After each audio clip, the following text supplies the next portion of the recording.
primera impresión, estuvo bien diseñado el experimento, no, y así, ¿no? Sería lo máximo. Bueno, esa es una de las ideas las cuales yo tengo para cuando regrese, y así no buscar invitados y así. Sí, estaría Y genial. De hecho, se cuelga a YouTube, así, una cosa así. iniciativa que se pueda crear en torno a mejorar capacidades en ciencia y tecnología, pues vale la pena y creo que hay un nicho bastante amplio para todo eso, ¿no? Así que sí, sí, valdría la pena explorar qué opciones hay ahí. Mm, Sobre todo ahora que se pueden hacer conversaciones, videoconferencias, así como las que estamos haciendo ahorita y ujú, tantas otras cosas, ¿no? ujú. Bienvenidos chicos al grupo. Ya saben, este grupo es para formarnos en la parte básica de lo que es la investigación, que es la redacción en sí, la redacción, la comprensión de artículos científicos y básicamente a exponer mediante PPTs o PowerPoints lo que quieren decir estos artículos, ¿no? Entonces, para ello, con Sebastián ya empezaba la parte de redacción, en sí, los puntos en sí que consiste redactar, y todo ello, y todo lo demás. Ya creo que les va a enseñar sobre el Mendeley, o les habrá hablado, o ya les empezó a hacer charlas de ello, bueno, a través de las otras presentaciones que quedan, se va a hablar de eso también. En esta oportunidad vamos a presentarles a Renzo. Renzo, bueno, cuando yo estuve en Repu, en Cayetano, él fue la persona quien estaba así detrás de mí. Vamos, Richard, lee tal artículo, tienes presentación, eso. Y ya pues sí, es un ritmo al comienzo complicado, pero ya luego ya le vas tomando la onda. Y ya pues, Renzo hoy va a hacer una presentación, bueno, va a ser una presentación de cómo hacer una presentación. Vamos a analizar los errores comunes que hacemos en un PPT. De repente nos pasamos de letras, de dibujos, etcétera, ¿no? Y ya pues sin más lo dejo con Renzo. A ver. Lo que pasamos con Richard, como dice, Ujú. fue bastante productivo que para y para todos los una nueva rama de Repu, ¿no? Que es lo que les voy a comentar hoy día más adelante. De hecho, el, la charla de hoy o lo que vamos a conversar el día de hoy tiene dos componentes principales. La primera que es hablar un poco, como dice Richard, de una guía rápida de cómo hacer una buena presentación científica, que es un escenario en el que nosotros nos vamos a enfrentar en más de una vez durante nuestra carrera, ¿no? Por los propósitos que sea conveniente, sea un curso, sea una presentación de tesis, tal vez tenemos que discutir un artículo, como dice. Hay algunas pautas que son sencillas o algunos tips que podemos aplicar que definitivamente nos van a ayudar para poder guiar la presentación de manera mucho más, más lógica, más, más ordenada, que pues la gente también se puede involucrar con lo que tú estás haciendo y puede entenderte sin mayores problemas. Así que bueno, voy a compartir la presentación. Esa es la primera parte de lo que vamos a ver hoy día y Richard me pidió que también incluya para el final algo sobre algunas de las iniciativas donde estoy colaborando, que esencialmente son Repo y Serendipity, y vamos a hablar un poco de los alcances de cada una y sobre todo por qué representan una buena oportunidad para los estudiantes en ciencias, ¿no? Que somos todos. Voy a compartir la diapositiva. Primero el bucle infinito y Ya, Leonardo, ahí. puedes ir grabando si gusta la presentación ya.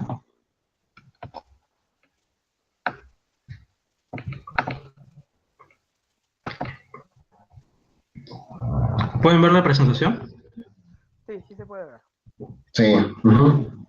Ya, Ya, ok. Empezamos. ya, genial. Igual si hay algún problema con los slides, pues retrocedemos y volvemos a explicar lo que sea necesario. Igual si tienen alguna pregunta en el camino, pues con toda la confianza, con toda la libertad, háganla y podamos trabajar todos juntos para resolver cualquier duda, ¿no? Bien, chicos, como les había dicho antes, la primera parte de esta pequeña reunión involucra compartir con ustedes una guía rápida para preparar una buena presentación científica, ¿no? Este es un taller que forma parte de los otros talleres que también se ofrecen en Serendipity, que es un programa que sirve para capacitar y potenciar estudiantes en ciencias, y específicamente del programa voy a hablar más adelante, ¿no? Por ahora enfoquémonos en los tópicos relacionados a comunicación en ciencias, ¿no? Y esta presentación se ha elaborado a partir de una serie de documentos que también han encontrado como una preocupación que muchos de los estudiantes e incluso profesionales, muchos de ellos, chair professors, incluso faculty professors, no toman en cuenta al momento de preparar una presentación, y de esta forma pueden estar sesgando pues el alcance de esta a un público ideal, ¿no? Pueden ser estudiantes, pueden ser colegas, de todo eso vamos a hablar más adelante. Ahí tienen una de las referencias en la que hemos basado esta presentación. Si desean revisarlo, está de libre acceso en internet. Sin embargo, esta presentación está compuesta por los puntos más importantes y críticos que creo que debemos abordar para hacer una buena presentación, ¿no? Entonces, vamos a empezar. Para empezar, creo que es importante dejar en claro cuál es el estado de la comunicación en ciencias hoy en día. De hecho, el problema o la deuda más grande que tiene la academia con la sociedad propiamente ha sido esa incapacidad que tienen los profesionales en estas áreas en dar a conocer o compartir lo que saben con otras personas que no necesariamente tienen el mismo background, ¿no? De hecho, es muy frecuente que los profesionales en diversas áreas de carreras de ciencia y tecnología caigan en tecnicismos o producto de trabajo, pues en lugar de dar una respuesta directa o sencilla, pues caen mucho en no ser lo suficientemente directos, porque bueno, buena parte de nuestro trabajo responde a resolver hipótesis, y muchas de estas también, más que asegurar algo categóricamente, es asociar o correlacionar algunas cosas, ¿no? Con cierto grado de seguridad, ¿no? Más no una certeza absoluta. Entonces, dentro de todos los escenarios en los que podemos comunicar nuestro trabajo, poder comunicar ciencia propiamente, podemos tener todos estos documentos, ¿no? A lo largo de nuestra carrera vamos a presentar ensayos, vamos a presentar informes, si presentamos algún póster en algún congreso, vamos a presentar abstracts, lo propio si presentamos en artículos científicos, eventualmente tesis, si vamos a postular algún programa de posgrado, algún curso, normalmente nos piden un motivation letter, un personal statement. Así que hay una gran oportunidad de veces en las que vamos a diseñar documentos en los que nos vamos a comunicar y vamos a tratar de compartir lo que sabemos con un tercero, ¿no? Sin embargo, dentro de todos estos, la presentación oral es un escenario, es una oportunidad que tiene un valor agregado o se distingue del resto, porque a diferencia de todos los otros, en una presentación oral, chicos, ustedes tienen la capacidad o la oportunidad de establecer un vínculo real con quien los está escuchando. Es decir, yo puedo escribir el mejor personal statement y dirigirlo a quien sea conveniente y tratar de persuadirlo con lo poco que yo pueda escribir en esas líneas, pero en una presentación oral tengo la oportunidad de involucrar a la persona con lo que yo estoy pensando, en lo que yo estoy trabajando propiamente. Así que este tipo de comunicación es uno de los más importantes hoy por hoy, y merece también un diseño, merece también una estrategia de cómo abordarla para que ésta sea efectiva, ¿no? Tan igual como tal vez le prestamos atención al momento de hacer un artículo científico o elaborar nuestra tesis propiamente, ¿no? Y hay distintas pautas que vamos a discutir a continuación. Sin embargo, es importante de que partamos de algunos supuestos, ¿no? Y el supuesto más importante para que nosotros podamos entender de qué está compuesto una buena presentación, es de que pues ninguno de nosotros es un experto haciendo conferencias, ¿no? O sea, creo que ninguno de nosotros viaja por todo el Perú pues dando conferencias de su trabajo, ¿no? Tal vez hemos tenido alguna que otra oportunidad de presentar nuestro trabajo en algún congreso, en algún evento, pero ninguno de nosotros tiene esa actividad como una de las actividades principales dentro de nuestra profesión, ¿no?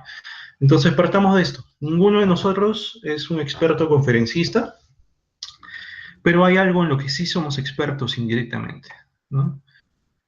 Y esto es de que todos somos expertos asistiendo a estas conferencias, es decir, somos expertos escuchando a las personas que hacen estas conferencias. Y creo que esta condición es mucho más poderosa que ser un experto conferencista, porque al ser un experto asistiendo a conferencias, sabemos qué cosas nos aburren, sabemos qué cosas no nos gusta oír, qué cosas no nos gustan en las diapositivas, qué cosas juegan en contra de la atención que le puedo estar prestando a un determinado expositor.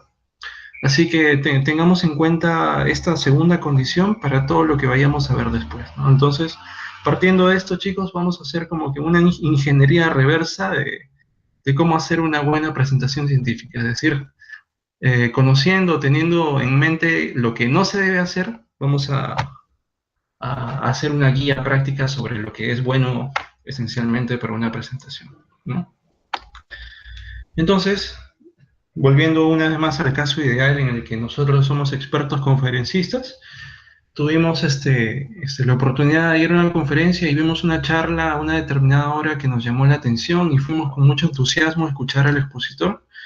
Sin embargo, a los minutos que lo estamos escuchando nos muestra una diapositiva como esta, ¿no? Y esto es el horror, ¿no? Porque hay un montón de figuras, podemos interpretar de que muchas de ellas están asociadas al texto que está ahí también a la derecha, ¿no? Y mientras estamos tratando de leer, tratamos de comprender cuál es la lógica de los experimentos, qué cosa nos quiere decir cada uno, y al mismo tiempo estamos tratando de escuchar qué es lo que dice el expositor, y cuando menos lo esperamos, le da clic con la siguiente diapositiva y no hemos entendido absolutamente nada, ¿no? Ese es el fracaso más grande que se puede dar durante una presentación, ¿no? Es decir, no tener ninguna pauta al momento de preparar un slide, ¿no? Que tiene un potencial de comunicación grandísimo, y perdemos verdaderamente la posibilidad de generar un vínculo con quien nos está escuchando, ¿no? Y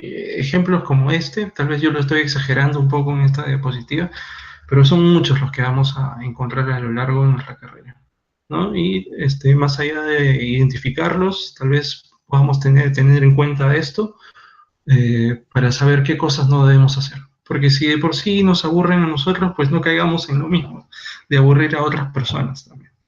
Entonces, como les comentaba al inicio, el escenario más cotidiano, más común para hacer este tipo de presentaciones es en base a un artículo científico, ¿no? A lo largo de nuestra carrera vamos a tener seminarios, journal clubs o cualquier otra actividad. A veces también se hacen reuniones de laboratorio donde un determinado miembro se encarga de exponer un artículo científico que es de interés para un grupo, ¿no? O que es de interés para los estudiantes. Sin embargo, aquí también caen algunas malas costumbres, ¿no? Que, por ejemplo, como dice ahí la caricatura, a veces creemos que ya abordamos íntegramente la lógica de todo un artículo cuando hemos leído el abstract, hemos ido a las figuras y después inmediatamente a las conclusiones, ¿no? Y creemos que pues, ya hemos entendido el artículo. Si alguien nos pregunta, oye, ¿lo has leído? Caemos siempre en la simplicidad y la ligereza de decir, sí, sí, ya lo leí y ya está todo comprendido, está todo saneado, ¿no? Sin embargo, hacer este tipo de lectura puede sesgarnos de información importante y sobre todo, chicos, que es lo más importante que vamos a discutir más adelante, la importancia del diseño.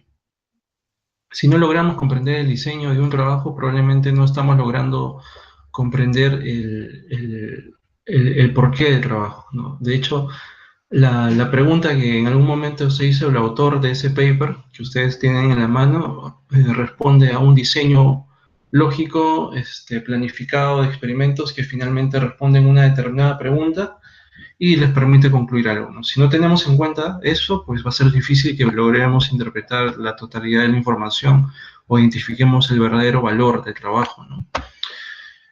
Entonces, la primera recomendación, aunque parece súper, no sé, de esperarse totalmente, como que un poco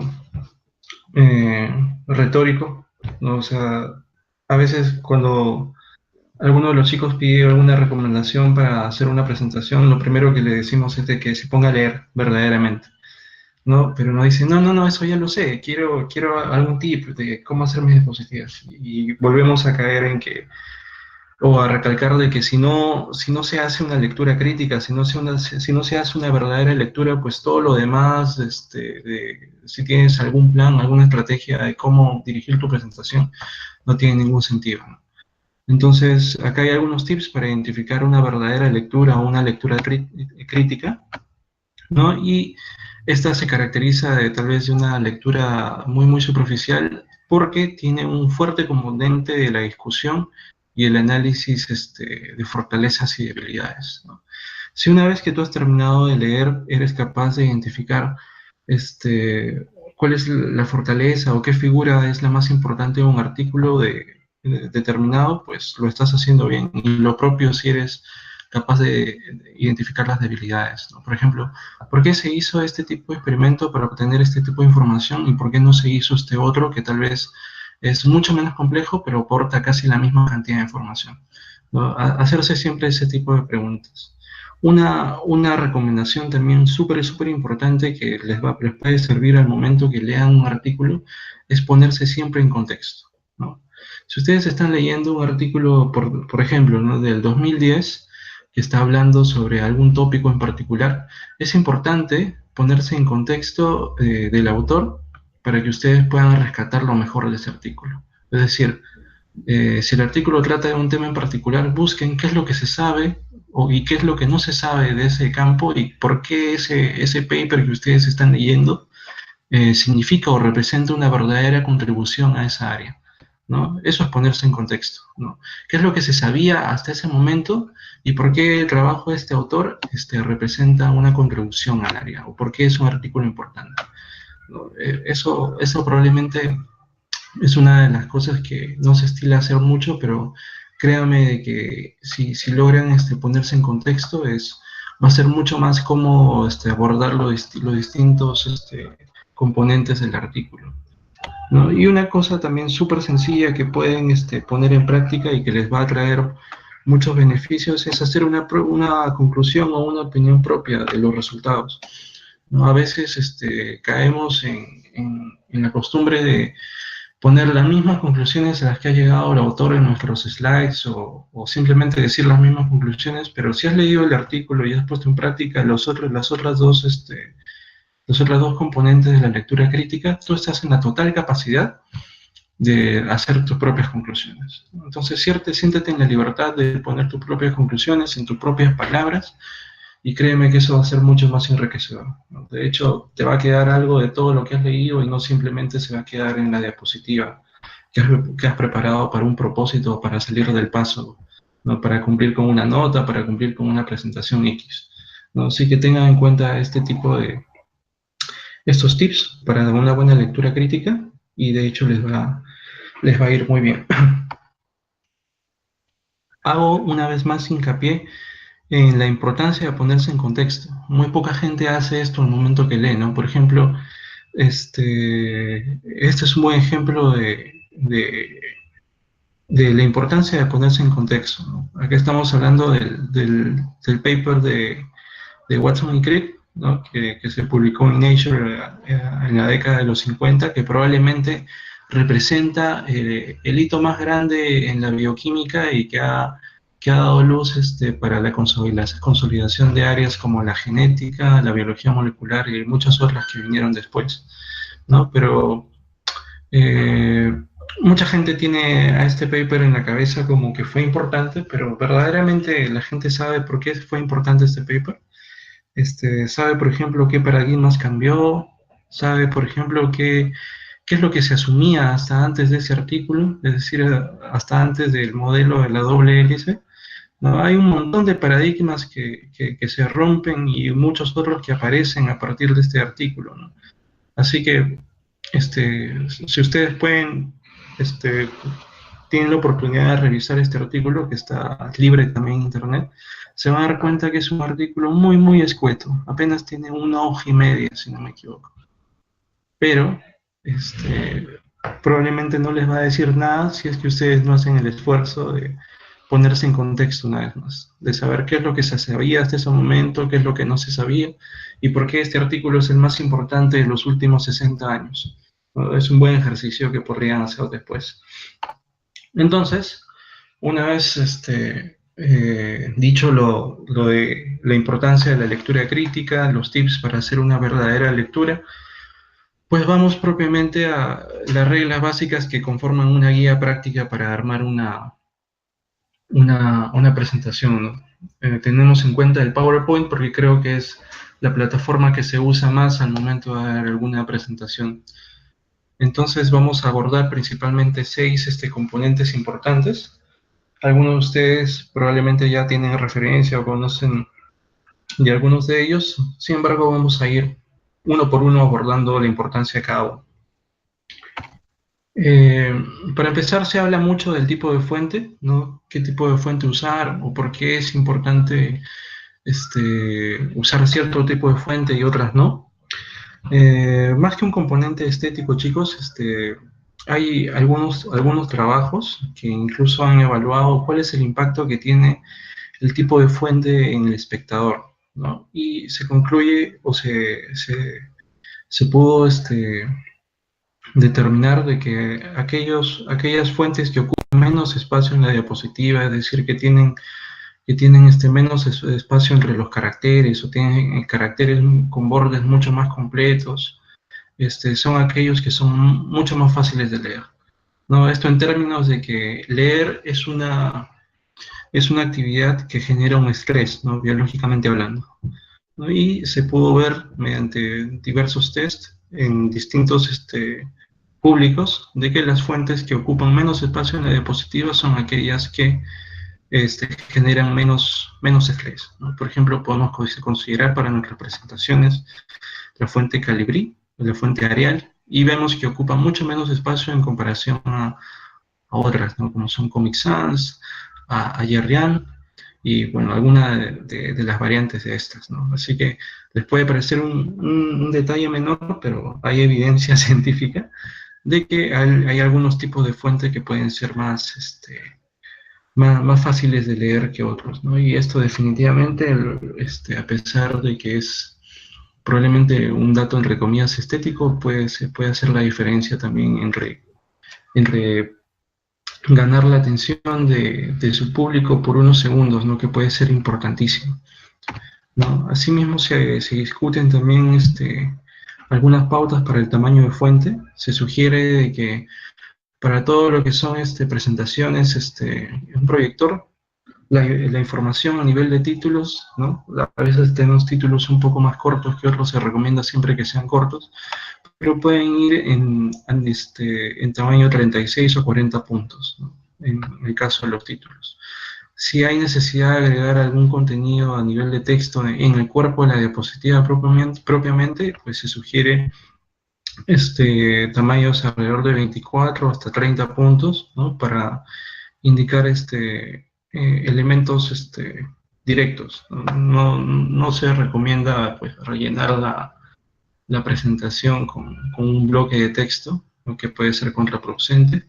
Y asimismo las referencias pueden estar, porque si cogemos una imagen o respaldamos algo que estamos diciendo en base a una imagen de otro artículo, que es una práctica muy, muy frecuente al momento que presentamos un paper, pues estas pueden ir en tamaños 14 y 18, ¿no? Se ha visto de que estos tamaños de letra, a pesar de ser significativamente pequeños en comparación al cuerpo y al título, pues son lo suficientemente persuasivos para que pues queden en el imaginativo colectivo de una persona hacia el final, ¿no? O le dé el tiempo suficiente para poder apuntar alguna referencia, si le interesa.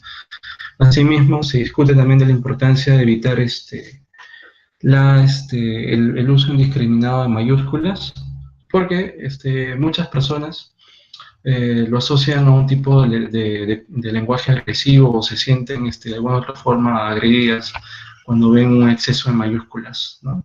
Es una cuestión de persuasión, sobre todo. Bueno, cerrando un poco los tips o las pautas, entre comillas, estéticas, vamos ya precisamente a lo que es un diseño o el estilo de nuestra presentación. Y uno de los componentes más importantes, chicos, es el background, que es el fondo o el color del fondo de la presentación, ¿no? En muchos de los casos, sean papers o sea nuestro trabajo propiamente, vamos a generar imágenes, por ejemplo, como estas, ¿no? Que están basadas en fluorescencia, en microscopía confocal, microscopía de fluorescencia, que se basan en pues, el óleo propiamente, ¿no? Es decir, eh, la información que nos da este tipo de experimentos es de que en un óleo negro hago que la señal positiva sea de un contraste lo suficientemente fuerte para que ésta destaque, ¿no? Por eso de que se usa fondos oscuros y finalmente pues las células o todo lo que querramos mostrar se muestra en un contraste totalmente opuesto, ¿no? Y es por esta misma razón de que estas imágenes que tienen un fuerte componente en negro, tal vez colocarlas en un fondo blanco, lo que estamos haciendo es restarles protagonismo dentro de una diapositiva, porque damos la impresión a que son meros elementos en la presentación, e incluso si lo vemos desde lejos o hacemos una percepción rápida de los elementos en esta diapositiva, como que los minimizamos, ¿no? Porque el fondo blanco siempre es el que predomina sobre estas, ¿no? Todo lo contrario ocurriría si, por ejemplo, sabiendo de que nuestras imágenes tienen un fuerte componente en negro, pues les damos un fondo negro para que éstas se integren de manera mucho más sencilla en la presentación, ¿no? Este es simplemente juego de contrastes y darle la facilidad a las imágenes para que se integren a la diapositiva, pues hace que una vez más el estrés que cae sobre el contenido sea mucho menor y sea más fácil de llevar, ¿no? Así que si tienen imágenes con fondo negro o con base en óleo negro, pues agréguenles también un background negro que los pueda favorecer.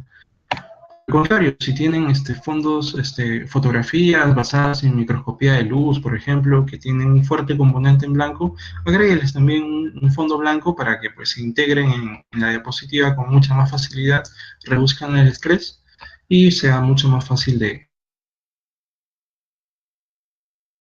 fotografías en base a microscopía de luz, entonces les corresponde un fondo blanco. Por ejemplo, acá tenemos algo que no se debe hacer, ¿no? Tenemos fotografías hechas por microscopía confocal y con mal criterio le damos un fondo blanco y damos esa apariencia de que se están minimizando o que simplemente son elementos pequeños dentro de las diapositivas cuando tal vez podamos darle mucho más espacio, ¿no? Que este es el mismo escenario nada más que usándoles el fondo negro, ¿no? Como les digo, es una cuestión de percepción que puede ayudar a resultados o algunas figuras en particular. Asimismo, en esto también entra a tallar el background. Es importante evitar estas combinaciones dolorosas que yo las he visto incluso en varios de mis profesores, ¿no? Que tal vez por necesidad de querer predominar lo estético o lo que pareciera ser un poco más atractivo, visualmente más atractivo, pues se usan combinaciones de colores que simplemente, pues, como dice ahí, son dolorosas. Otra práctica un poco común es que copiamos las imágenes tal cual, ¿no? Por ejemplo, hay un bloque de imágenes ahí que corresponden a imágenes A, B, C, pero tal vez conocer pues, el ABC de esta imagen no me aporta ninguna información, incluso puede desviar innecesariamente la atención de quien me está escuchando, ¿no? Entonces, siéntanse en la libertad de recortar sus imágenes, ¿no? Liberarla de la información adicional que solamente tiene sentido en el paper, más no en su presentación, y pongan lo que verdaderamente importa, ¿no? Como dice ahí, no copies directamente tu imagen, sino que recórtala, ¿no? Ajustala a tus propósitos, a lo que tú estás tratando de comunicar. Y a propósito de los 3 primeros tips que hemos hablado, acá va una recomendación, ¿no? Sobre todo para los que se presentan en congresos, que es algo que normalmente vamos a ir haciendo a lo largo de nuestra carrera. Normalmente en los congresos te dan una plantilla predefinida con colorcitos y con elementos que se van a repetir o que te piden por favor que se repitan a lo largo de de toda la presentación. Muchos de ellos usan pues, elementos que no tienen nada que ver, ¿no? Como logos, marquesinas, algunos elementos ajenos. No sé, he visto por ahí que ponen la mascota del congreso o del evento, no viene al caso, ¿no? Igual, si están poniendo sus imágenes, valoren el trabajo del autor, que pues conseguir este tipo de imágenes son complicadas, no la distorsionen demasiado, no le agreguen marcos adicionales o le agreguen bordes redondos para que se vea entre comillas más bonito, simplemente conserven las imágenes originales, ¿no? Definitivamente el valor original del trabajo es lo que va a persuadir mucho más que por encima de lo estético, si le ponen un marco, ¿no?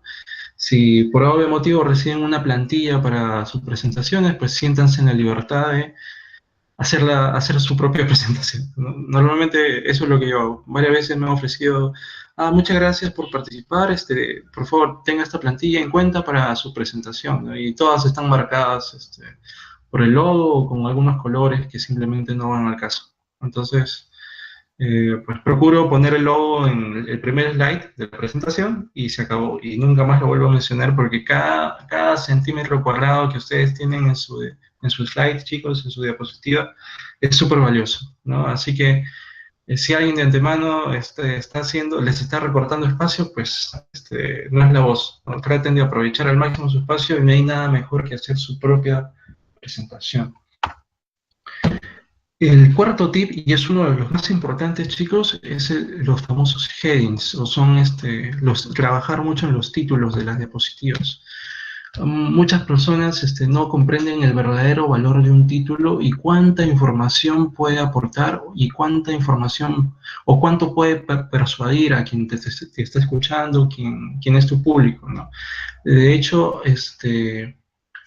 tener un buen título es muy, muy importante para recuperar la atención de algún espectador que inicialmente se ha sentido perdido, porque como vamos a ver, un buen título reúne características muy, muy importantes que son clave al momento de hacer una presentación, ¿no? Por ejemplo, tenemos este primer escenario, ¿no? Que de hecho creo que he visto varios títulos así entre profesores, compañeros y algunas otras personas que exponen, ¿no? Ponen ahí Peabodys y pues nos ponen un bloque de imágenes, ¿no?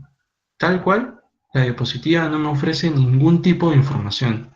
A lo mucho, tal vez si soy lo suficientemente suspicaz, puedo comprender de que en esa fotografía de células, pues los puntitos luminosos corresponden a estos famosos Peabodys, ¿no? Pero salvo más allá de eso, no puedo interpretar nada más, ¿no? Por ejemplo, esto es un mal ejemplo de cómo usar un título para persuadir a las personas. Por el contrario, si yo reemplazo este título por un statement claro, por una aseveración, por algo, por una oración completa, ¿no? Pues tal vez puedo tener un efecto totalmente contrario y positivo, ¿no? Por ejemplo, si yo quiero de que el público en este slide se lleve, pues, la idea más importante de todo esto, puedo poner una oración como esta, ¿no? En Eucaria, el flujo de información es regulado en compartimientos. Y después ya propiamente puedo agregar la serie de elementos que nos van a llevar a presentar a los Peabodys propiamente. Entonces, si por A o B motivo, pues el espectador se distrajo 2 minutos respondiendo un mensaje de WhatsApp mientras tú estabas hablando, puede regresar rápidamente a tu presentación y llevarse la idea principal del slide en el título. Con eso ya recuperaste su atención y puede continuar al resto de slides sin ningún problema, ¿no? Es por eso de que un buen título siempre debe llevar la idea principal de una presentación. Es lo más importante, ¿no? No solamente una palabra vacía, ¿no? Por ejemplo, acá hay otro caso, ¿no? Que es esencialmente en lo que yo trabajo, ¿no? Te ponen neurocisticercosis, te ponen un esquema del ciclo de vida súper complejo con muchos textos, letras chiquitas, con números, y al costado también alguna otra información que tal vez no voy a alcanzar a leer porque me dan, mientras el expositor habla, pues tengo 30 segundos para entender todo esto, ¿no? Entonces, no se ha persuadido lo suficientemente bien. No entiendo la idea principal de todo esto. Por el contrario, puedo redondear mucho mejor el título si agrego, como les digo, una oración clara y completa, ¿no? Con sujeto y predicado. Acostúmbrese a formar títulos de ese tipo. Y después puedo modificar a placer mi diapositiva para que lo que inicialmente era complicado, pues pueda hacerlo mucho más sencillo. Tal vez pueda encontrar un esquema del mismo ciclo de vida, pero es mucho más sencillo, que no maree tanto, y después ir completando o declarando los puntos más importantes de cada caso, ¿no? Como es en este caso. El estilo. El estilo, chicos, es una parte importante que también se desliga un poco de mucho de la forma en la que presentamos las figuras o los resultados propiamente. Si no son fotografías, son tablas o son gráficos de barras o son plots, western plots, las herramientas que se hayan usado en un determinado momento. Así que guiar la información de la gente a los resultados más importantes es clave, ¿no? Por ejemplo, si estamos presentando un método, también es importante que en lugar de copiar toda la parte de métodos y ponerla en un slide, como he visto también en muchas presentaciones, pues es una técnica que nos va a aportar una información importante, pues hay que darnos el tiempo de explicar el fundamento. Y más allá de explicar el fundamento en términos de letritas y qué es lo que se hace y cómo funciona, pues utilicen también elementos sencillos para decir lo mismo, ¿no? Por ejemplo, acá estoy usando pues, los elementos que PowerPoint me da, que son circulitos y barritas de varios colores, para explicar el fundamento del PCR, ¿no? Si corresponde hablar de los pros, puedo también hacer un paralelo de cómo lo voy a visualizar. Y también, ¿por qué no discutir sobre las limitaciones, ¿no? Reconocer las fortalezas y las limitaciones del método les va a permitir dilucidar muy bien cuál es el alcance de la información que están obteniendo por esos métodos, ¿no? Y de ahí va de la mano a responder la pregunta, ¿qué otra técnica hubiera usado para generar este mismo tipo de información? ¿No? Así que tengan en cuenta esto, si es en caso de métodos, pues dense la oportunidad de explicarlo con sus propias palabras, con sus propios elementos, y créanme que les va a ser mucho más sencillo guiar la importancia de lo que están hablando a su público, ¿no? Asimismo, cuando ya nos toca presentar resultados propiamente, pues podamos partir la presentación o el slide en dos principales componentes. Hacia un lado, las figuras propiamente, ¿no? Que tienen diversos componentes y como les dije, pues un solo gráfico de barras puede estar reuniendo varios sets de experimentos, y por eso es importante que al otro lado, que es la otra parte del slide, tener conclusiones o los resultados principales, los hallazgos principales de cada experimento. Y los puedo resaltar en distintos colores, de modo que al momento que los menciono puedo dirigir directamente por recuadros, por flechas, qué experimentos están respaldando ese hallazgo, ¿no?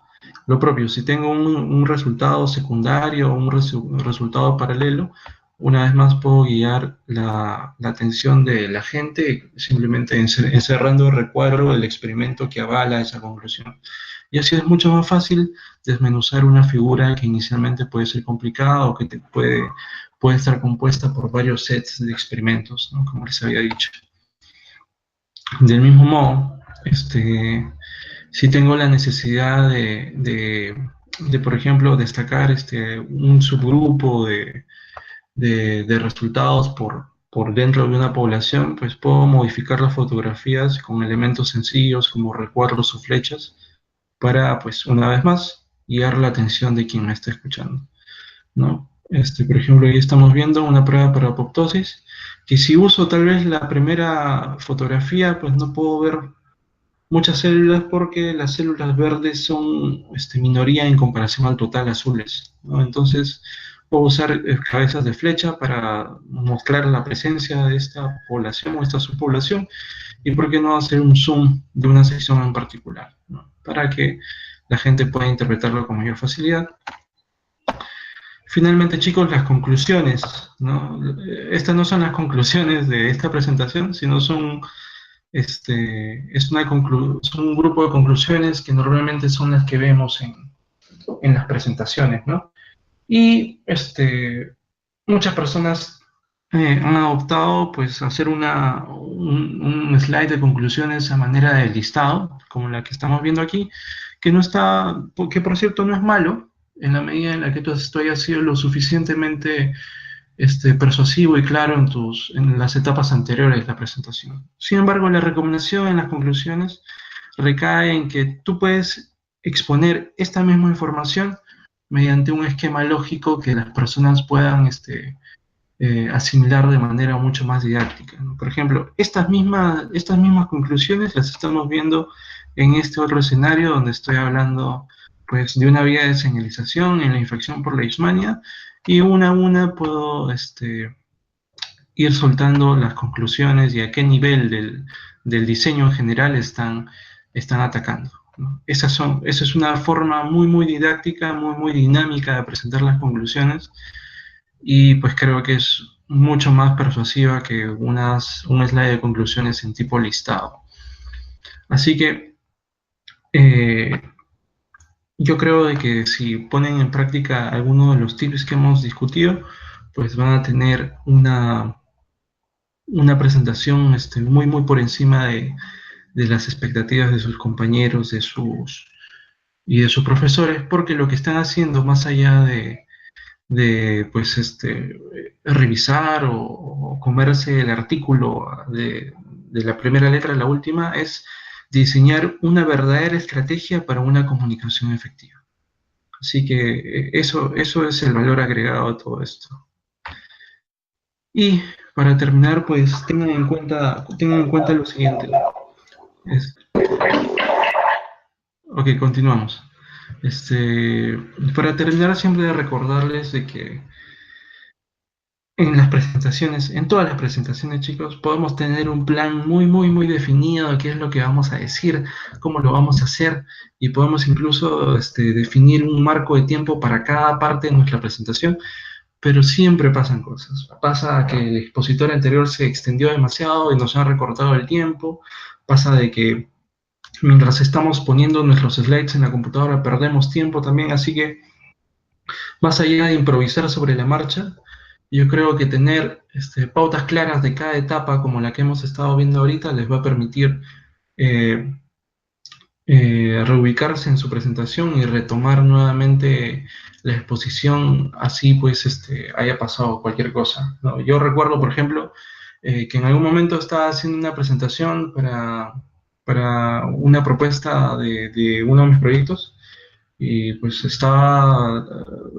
haciendo mi presentación tal cual lo había planeado, y hubo un temblor y la gente tuvo que salir del edificio, pasaron 10 minutos y pues tuve que arreglármela sobre la marcha para poder volver a retomar mi presentación del momento donde la había dejado, ¿no? Así que todas esas cosas pueden pasar, pero en la medida en la que ustedes tengan claro cuál es el diseño y una estrategia efectiva en comunicación, puede pasar cualquier cosa, pero la idea va a quedar, ¿no? Y eso es a lo que ustedes tienen que perseguir. Tienen que procurar de que cuando una persona abandone pues, la habitación donde ustedes han estado exponiendo, sienta que es lo suficientemente inteligente porque te ha entendido absolutamente todo lo que has querido decir, ¿no? Así que si ustedes tienen una estrategia de comunicación efectiva, pueden lograr ese impacto en la gente, hacer que se sientan inteligentes, ¿no? Hacer, por ejemplo, de que digan, pues he entendido todo lo que este chico hace, así que creo que soy una persona súper inteligente, ¿no? Por ejemplo, yo tuve la posibilidad de asistir tenía un par de horas libres en una universidad donde me tocó ir, y había una presentación de física cuántica, me acuerdo, en un room que estaba muy cercano donde yo trabajaba. Y entonces dije, pues me voy a meter, tengo 2 horas libres y y no pierdo nada. Y a pesar de que me preparaba pues a escuchar algún speech muy retorcido sobre la física y esas cosas que yo no entiendo, pues el chico tuvo la suficiente sensibilidad y el suficiente criterio para explicar complejos tan abstractos de física cuántica en términos o en ejemplos muy sencillos que cualquier persona podría intentar. Así que yo salí o salí de esa habitación, de esa conferencia, creyendo pues, que sabía absolutamente todo de física cuántica, ¿no? Y más allá de un logro en términos de aprendizaje, es porque la persona que lo explicó bien, lo explicó directo, lo explicó sencillo. Y eso es a lo que ustedes tienen que aspirar cada vez que tienen la oportunidad de hacer una presentación. Bien, chicos, pues esta era la presentación de cómo hacer una comunicación científica efectiva. ¿No? Como les había dicho, esta presentación forma parte de los otros talleres que también ofrece Serendipity. Y no sé si tienen alguna pregunta para que podamos discutirla todos juntos. Gracias, Renzo. Gracias, Renzo. A ver, chicos, a ver, ¿qué les pareció la presentación? Si tienen algún comentario, o si ha quedado alguna duda y no han podido preguntar bueno, no sé. No tengan miedo, pregunten, estamos en confianza. Así que Renzo se ha convertido en un amigo. Sí. Cuando fue mi mentor y ahora es un amigo, o sea, y mantenemos esa comunicación y bueno, ahora está como invitado en ese grupo y ya, bueno. A ver, Leonardo, ¿tienes alguna pregunta? O una charla, charla, ¿qué hablo? Lo siento, ya es de noche acá.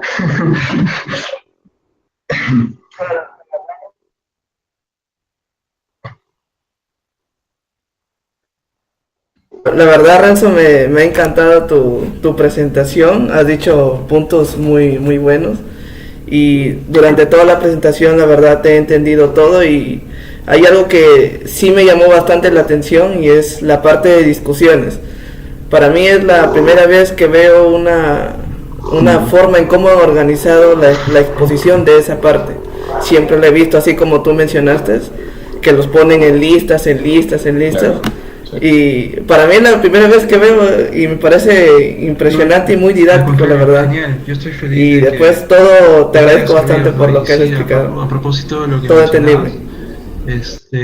Precisamente se discutía cuál era el alcance de hacer conclusiones tipo lista, porque precisamente a pesar de que son como que universalmente aceptadas este tipo de slides de conclusiones en tipo lista, va en contra de uno de los principios de cómo hacer una buena presentación, que es no abusar del texto.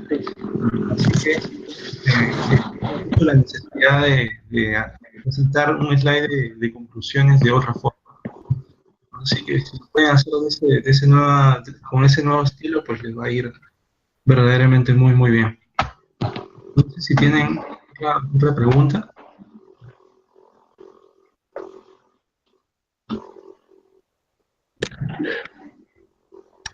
Cecilia activó su micrófono y el volvió a desactivar.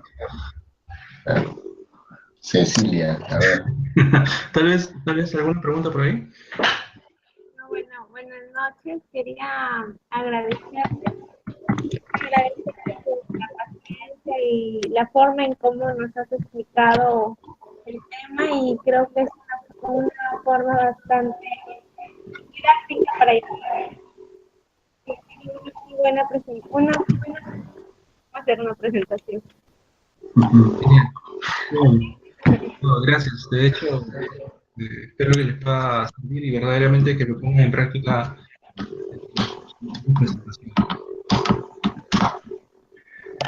Bueno, yo quiero agregar algo que me pasó.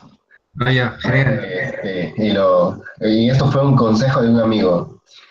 Por ejemplo, cuando yo presenté en el ESI, yo estaba bien contento, ¿no?, con mis diapositivas y al estilo como me enseñaste, y yo hice mi formato 16:9 en las PPTs. Y cuando yo fui a exponerle a mi amigo, porque mi amigo era conocedor del tema, para decirle, oye, dame un comentario, ¿no? Dijo, ya, sí está muy bien tu presentación. pero me dice, pero lo tienes en el formato 4:3, porque ponte a pensar de que, ¿qué harías si es que tu diapositiva no es compatible con el formato que ellos tienen? Claro, Entonces te va a mover todo y vas a tener incomodidad porque tú te has preparado muy bien para la presentación y al final no va a ser lo que tú querías presentar. claro.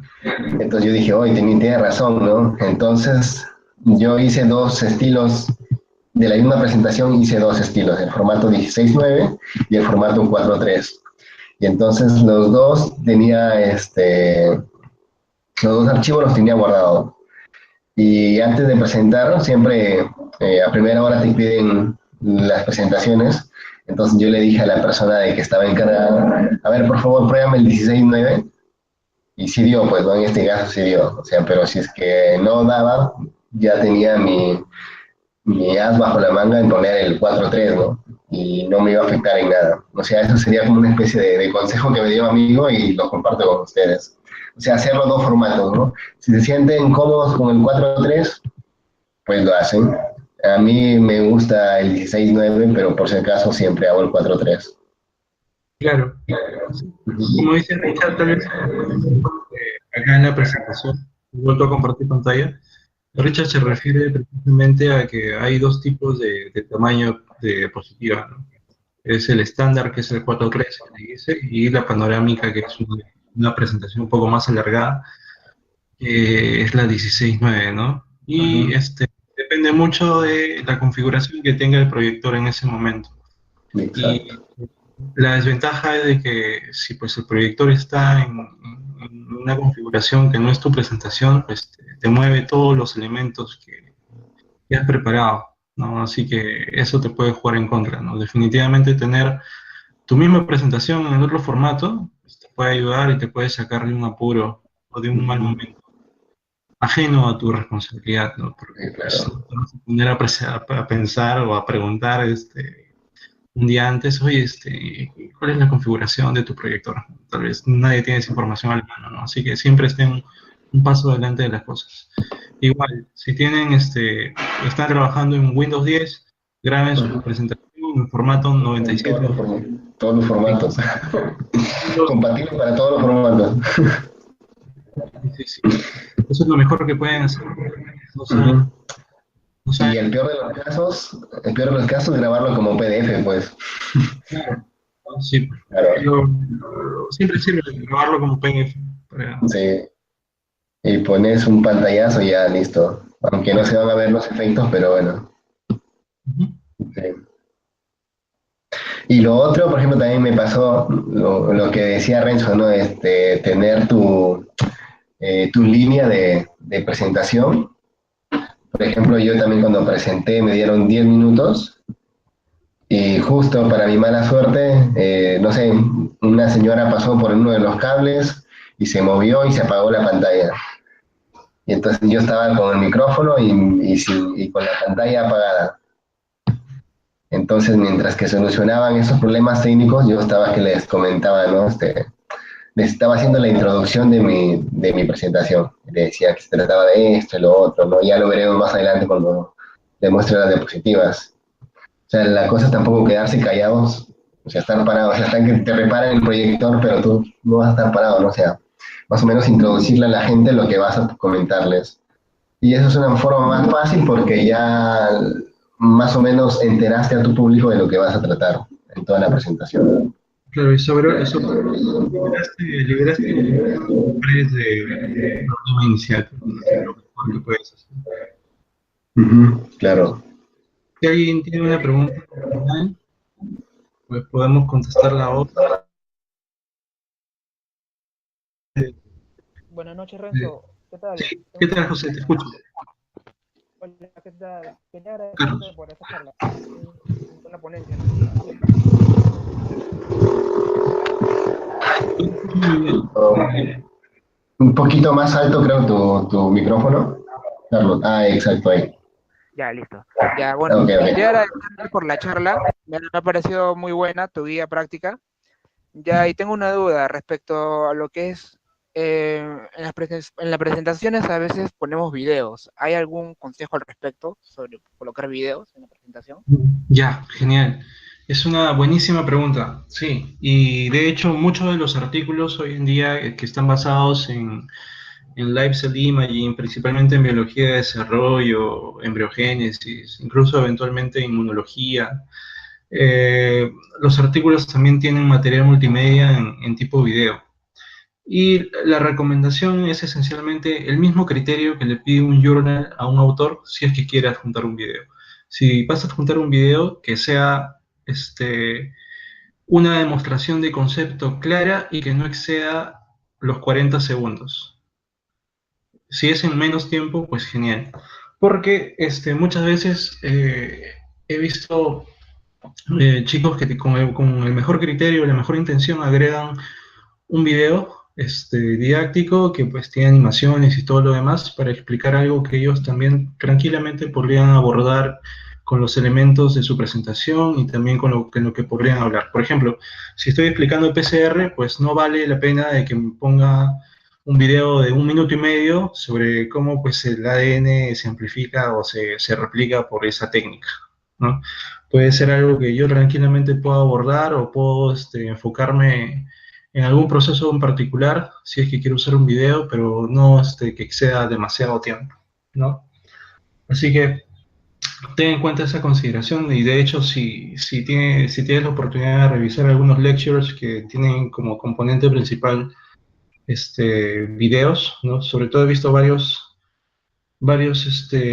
papers en biología del comportamiento, biología del desarrollo, como les digo, que adjuntan videos, pero estos son bastante cortos, ¿no? Porque están basados en una demostración de concepto, ¿no? Por ejemplo, si mi hipótesis era, pues, el, el tratamiento A mejora la motilidad en cierto tipo de peces, pues debo mostrar un video que demuestre exactamente eso mismo y en comparación al control, pues, sea una demostración categórica de lo que yo estoy planteando. Y eso no demora o no debería demorar más de 40 segundos.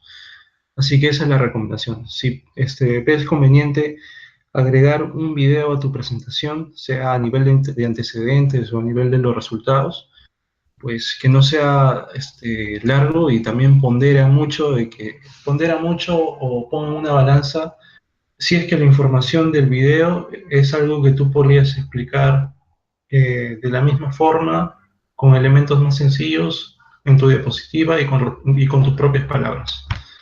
Así que ten en cuenta eso. Sí. Ya, listo, gracias. Gracias a ti. Richard, tu micrófono está apagado, creo. ¿Estabas diciendo algo? Sí. No, y Renzo, ¿y el formato de cita en el video, cómo lo harías? El formato es... Normalmente los videos que juntan en papers, pues, responden a la misma cita del paper original, ¿no? Así que... Y si lo pones en YouTube, por ejemplo, bueno, yo estoy preparando mis diapositivas y digo, oye, este video está bueno para esto, ¿no? Ya. Eh, por ejemplo, he visto videos de sinapsis inmunológica con live cell imaging, pero son de personas específicas, ¿no? Por ejemplo, creo que Ben Hallmark trabaja en ese tipo de videos y publica a manera de hobby ese tipo de sus experimentos en YouTube, ¿no? Entonces pongo Hallmark, el título a la que pertenece y nada más, ¿no? Citas al canal. No al canal, sino al propietario principalmente. Ok. Ya. Bien, chicos, ¿alguna otra pregunta? Renzo, ¿y qué opinas de ponerle números a las diapositivas? Por ejemplo, yo tengo preparado 15 diapositivas y pongo 1 de 15, 2 de 15, 3 de 15, como para que el alumno diga, bueno, ya falta poco para para que termine, ¿no? O... Claro. Créeme No, que yo estaba en una conferencia y estaba interesante, pero estaba con el tiempo ya. y sería interesante saber cuánto se va a demorar el ponente, ¿no? No he encontrado una pauta específica sobre este detalle en particular, pero yo creería que dentro de lo posible deberías evitarlo, ¿no? Porque si de alguna forma dejas entrever la extensión de tu presentación, pues también generas cierto estrés o cierta ansiedad para que, para que te acabe, pues, ¿no? Así que trata de enfocar toda su atención en lo que le vas a decir y no en cuándo vas a terminar lo que vas a decir, ¿no? Así que sería lo mejor, creo yo. Ok.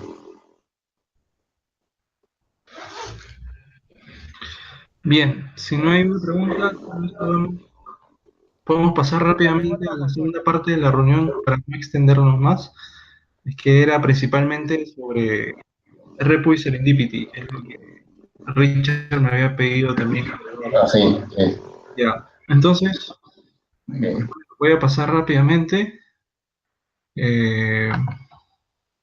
¿Dónde estoy? Allá, aquí estoy.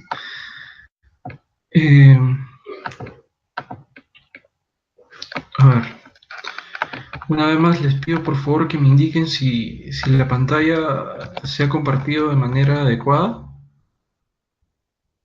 ¿Pueden ver la presentación? Sí. Ya, genial.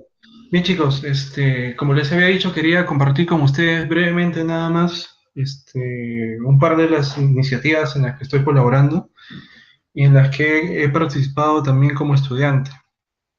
Y les puedo dar fe de que estas pues merecen el 100% de su tiempo, el 100% de sus ganas, porque a mí me sirvió mucho como estudiante, ¿no? Definitivamente me abrió mucho la mente en términos de poder reconocer o poder explorar oportunidades que no creía que un estudiante de ciencias tenía para poder crecer profesionalmente, ¿no? Entonces voy a empezar hablando puntualmente de Serendipity, que es un programa de mentoría que se asemeja tal vez mucho al que Richard y Daniel están dirigiendo con ustedes, ¿no? Donde trata de abordar problemas específicos relacionados a aptitudes principalmente, ¿no?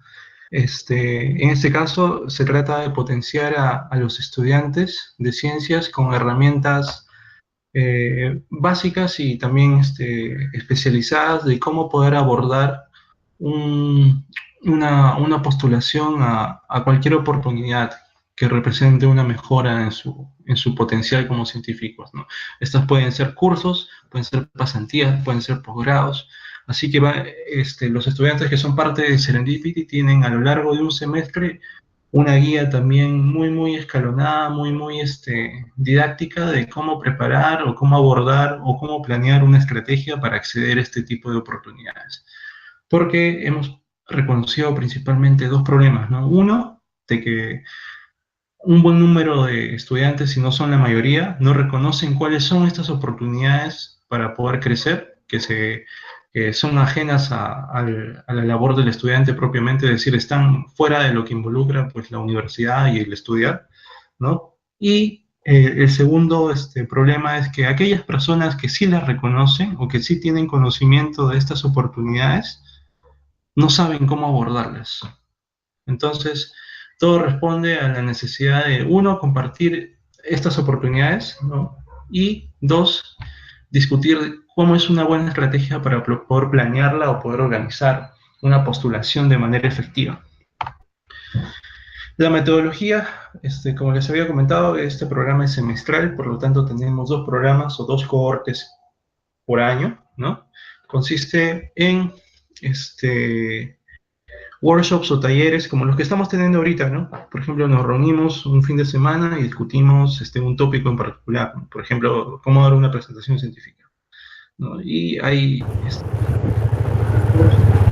de manera mensual y donde abordamos tópicos desde los más esenciales hasta los más avanzados, por decirlo así. Por ejemplo, tópicos que abordan cómo preparar un buen CV en ciencias, cómo hacer un buen personal statement, pasando de cómo hacer una presentación científica, cómo hacer un elevator pitch, que también es una parte importante de la comunicación en ciencias, hasta finalmente cómo abordar una postulación o un posgrado, por ejemplo. Ese tipo de cosas, ¿no? Complementamos esos talleres con charlas de experiencia que normalmente son estudiantes de de doctorado en el extranjero, ¿no? Entre peruanos e internacionales. Y asimismo, un grupo de los seleccionados, un grupo de los estudiantes, pues recibe asesoría personalizada de un mentor para que puedan trabajar en conjunto un propósito en particular, ¿no? O sea, si al final del semestre quieres postular una pasantía, por ejemplo, puedes trabajarlo directamente con tu mentor, poniendo en práctica todas las herramientas que se discuten, ¿no? Definitivamente, todo este escenario no solamente ha servido para poder empoderar o capacitar a los estudiantes, sino también ha servido para generar una red de profesionales peruanos que cada vez estamos colaborando más para diversas iniciativas, ¿no? Así que este es a grandes rasgos, el big picture del programa. Y a lo largo de los 4 o 5 años que tiene el programa, pues hemos podido ver la participación de diversos estudiantes de distintas regiones, ¿no? Por ejemplo, acá no estoy considerando algunos estudiantes de la Universidad Pedro Ruiz, que ha aumentado en las últimas cohortes, ¿no? De hecho, es un gráfico que corresponde, si no me equivoco, al 2015, ¿no? Y que está compuesto por las instituciones que aportan más estudiantes, ¿no? Pues San Marcos a la cabeza, y lo que es importante y lo que nos ha motivado mucho es que poco a poco estudiantes de otras ciudades también se están enterando del programa, se están animando a participar y también han sido parte del programa, ¿no? Hemos tenido estudiantes de la Amazonía, de la Pedro Ruiz propiamente, más recientemente en Huancayo, en Arequipa, y así cada vez más el pool de estudiantes de otras ciudades se va incrementando, ¿no? Y eso nos agrada mucho porque nos interesa empoderar o capacitar eh, eh, las aptitudes de los estudiantes de todas las regiones, ¿no?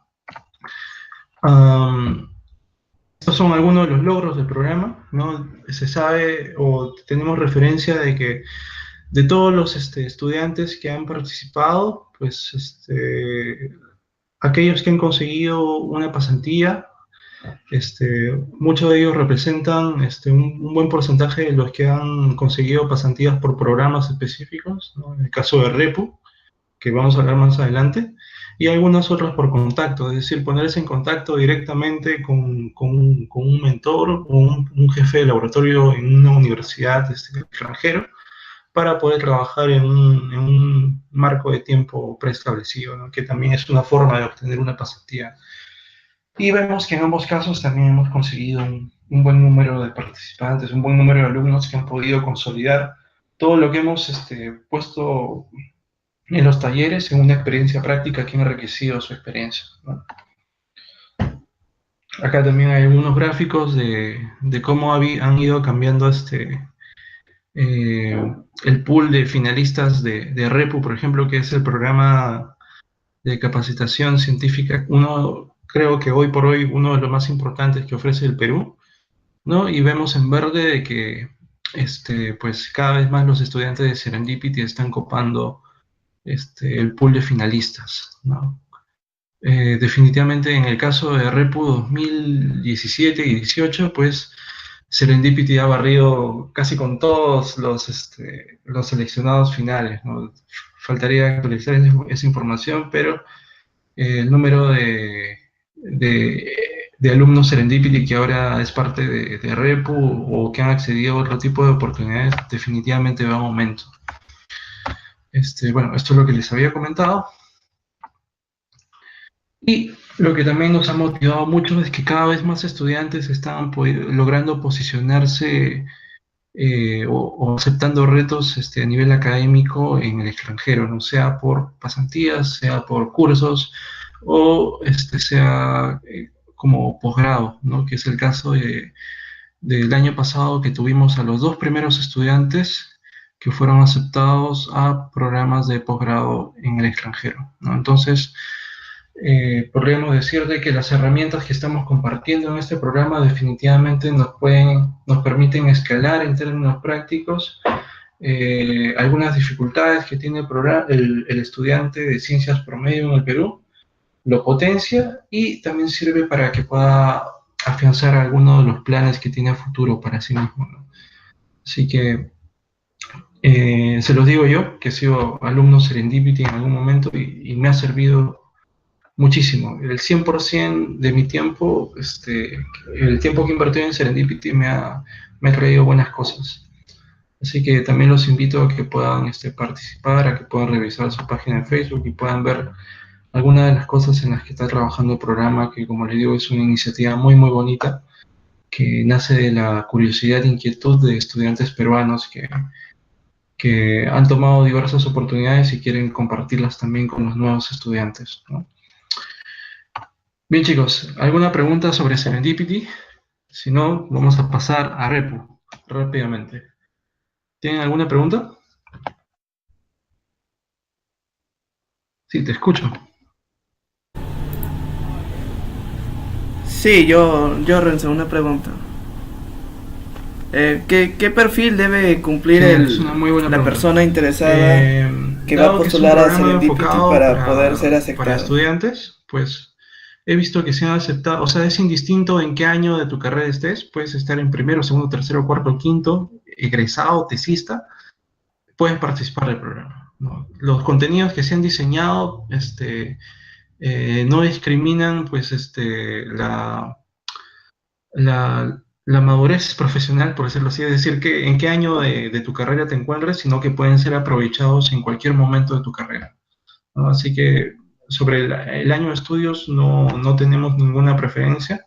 Lo que sí deberías tomar en cuenta es que se aprecia mucho en los candidatos el acercamiento o las experiencias que hayan tenido en investigación, ¿no?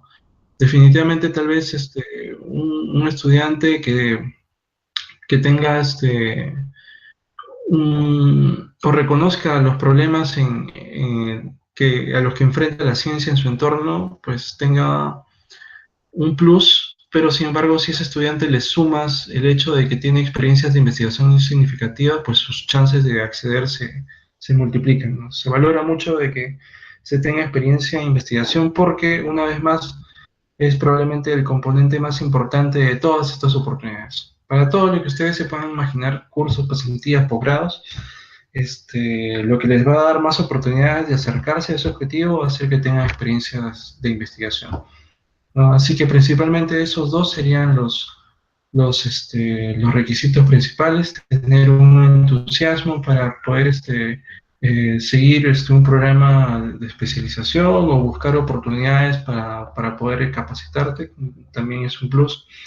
Así que tengan en cuenta esos tips si quieren postular y de hecho estoy seguro que todos ustedes reúnen esas características y son candidatos muy, muy fuertes para el programa. De hecho, creo que algunos de los chicos que fueron parte de su círculo, con los que conversé en alguna otra oportunidad anterior, fueron aceptados en el programa y también es genial, ¿no? Y habla muy bien de que ustedes también tienen, como les digo, esas características para poder aprovechar y explotar todas las herramientas que el programa tiene por ofrecer.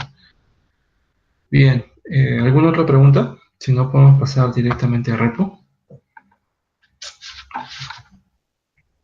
Bien, entonces, Richard, tú tienes una pregunta.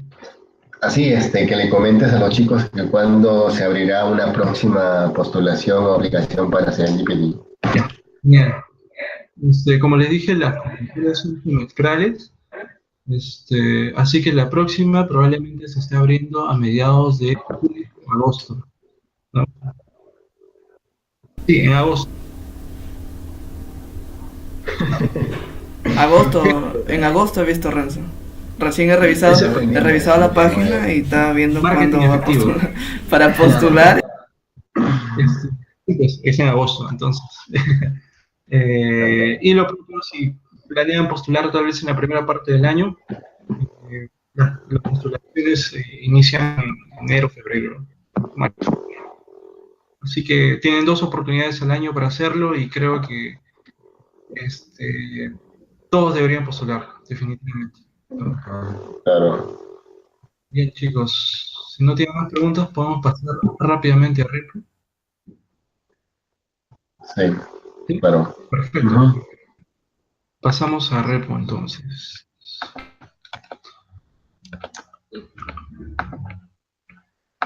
Ok, ¿pueden ver la presentación? ¿Sí se puede ver? Sí, Ya, sí. genial. Entonces, este es otro programa que les voy a comentar el día de hoy. Y como les decía antes, creo que hoy por hoy es la plataforma de capacitación científica más grande o la mejor plataforma de capacitación científica que existe hoy en día para los estudiantes de ciencias peruanos, ¿no? REPU como tal les da la oportunidad a estudiantes de ciencias en el Perú de poder capacitarse a través de una experiencia de investigación en el extranjero y en otras instituciones, que voy a abordar en detalle de qué se trata todo esto, en términos de una pasantía de investigación donde pues uno puede afianzar todos los conocimientos que ha adquirido previamente, sea en la universidad o en otros espacios, y en términos de colaborar con un grupo de investigación de primer nivel, ¿no?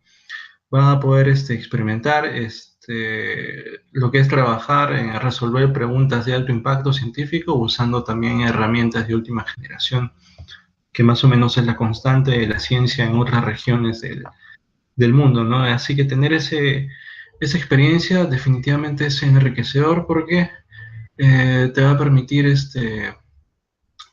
reconocer, creo, las limitaciones del panorama de la investigación en nuestro país y asimismo valorar cuáles son sus fortalezas y en base a eso poder trabajar para poder mejorarlos, ¿no? Entonces, les voy a hablar un poco del programa. Como le dije, REPU como tal es una iniciativa que nace hace 10 años, que es creada por estudiantes, faculty professors peruanos que trabajan en Estados Unidos con la necesidad de crear un espacio, un programa que le permita a estudiantes también poder capacitarse a través de una experiencia de investigación de primer nivel, como les decía. Tiene como primer objetivo, como le dice ahí, la capacitación científica y tecnológica, mejorar las oportunidades en el crecimiento en las carreras de ciencia, tecnología, ingeniería y matemáticas. Y a la larga también se piensa crear una red científica dinámica y duradera, ¿no? Que es el objetivo de todo esto, ¿no? Visibilizar el alcance de la ciencia peruana en el mundo, ¿no? Que cada vez son más y más profesionales que están distribuidos en distintas partes del mundo donde están haciendo cosas geniales y definitivamente la gente, los estudiantes necesitan motivarse a través de la experiencia de estas personas para poder enriquecerse y también motivar, ¿no? su formación. Bueno, brevemente, el programa trata de atender tres problemas en particular. Uno de ellos es el número reducido de científicos, ¿no? Que en comparación a otras regiones del mundo está muy por debajo, ¿no? A pesar de que esta cifra está cambiando en los últimos años gracias al esfuerzo y a las iniciativas gubernamentales. Así que por esta razón, hoy por hoy creo que es el mejor momento para estudiar ciencias en el Perú. Hoy por hoy hay oportunidades para capacitarse como en ningún otro momento de la historia en el Perú. Así que pueden ustedes también ser parte de esa verdadera transformación científica que el país necesita, ¿no? Asimismo, es necesario o creemos conveniente crear una red multidisciplinaria de científicos jóvenes peruanos, tanto dentro como fuera del Perú, precisamente para aumentar la visibilidad del trabajo científico peruano, y presentarlo o compartirlo con personas de otras partes del mundo, ¿no? Sin embargo, lo que es más destacado es que el problema principal es que los estudiantes peruanos hoy por hoy tal vez siguen encontrando un problema o dificultades para poder involucrarse en un posgrado internacional, ¿no? No todos los estudiantes tienen la posibilidad primero de hacer un posgrado, porque las ofertas y la diversidad de posgrados nacionales es aún limitada, a pesar de estar en aumento, y mucho menos la posibilidad de hacerlo afuera, ¿no? Porque pues, en muchos de los casos también involucra cerrar una brecha en cuanto a oportunidades, ¿no? Que es más o menos lo que trata de abordar el programa, ¿no? Si comparamos tal vez una postulación de un estudiante de Europa o Estados Unidos para postular un doctorado, en su CV es frecuente que un estudiante al finalizar su quinto año de estudios o al terminar su carrera tenga los famosos REUs, que son experiencias de investigación, ¿no? Es normal que un estudiante pues tenga uno, dos o tres, hasta incluso tres experiencias de investigación, sea dentro de su universidad o sea en otras universidades, en otros países, en otras ciudades, ¿no?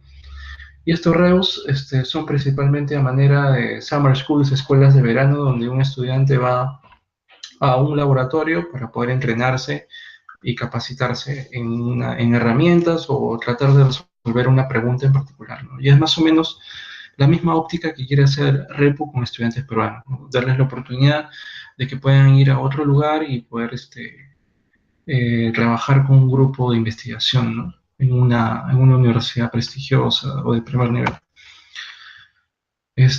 Ahí vemos rápidamente también algunas de las universidades en las que con las que Repo ha colaborado, ¿no? Donde ha logrado colocar estudiantes. Y actualmente tenemos 6 ramas, ¿no? Una rama de biología, química, nanotecnología, física, recientemente la rama de ecología, que también es para estudiantes con inclinación o intereses en ciencias ambientales y ecológicas. Y como les mencionaba, bueno, nos interesa mucho formar un grupo en términos de valores colectivos, ¿no? Sobre todo porque con este tipo de esfuerzos es posible mejorar la visibilidad de la ciencia peruana a nivel mundial, ¿no? Es decir, que colegas de otras partes del mundo digan, pues hay gente de Perú que está haciendo cosas chéveres en otras partes, ¿no? Y definitivamente el evento central de todo el programa pues es el Repu Seminar, que tiene lugar en una de las universidades donde están trabajando los seleccionados o los participantes de cada año, ¿no? Ahí ven una foto del 2015, cuando me tocó participar, y la reunión fue en la Universidad de Yale. Y fue bastante genial porque los estudiantes tuvimos la oportunidad de presentar nuestro trabajo y recibimos feedback no solamente de pues, profesionales peruanos, sino también de gente que son profesores de la propia universidad y te pueden dar comentarios no solamente sobre tu trabajo, sino también recomendaciones sobre cómo ellos abordaron los mismos problemas que tal vez como estudiantes enfrentamos al momento de dar el siguiente paso, ¿no? A todo nivel. Eso fue muy, muy enriquecedor. Así que definitivamente yo creo que todos deben darse la oportunidad de postular este tipo de cosas. Asimismo, bueno, hay algunos números del programa, que el 100% de los estudiantes que ha participado del programa pues ha accedido de manera exitosa a un posgrado internacional. Es una buena estadística.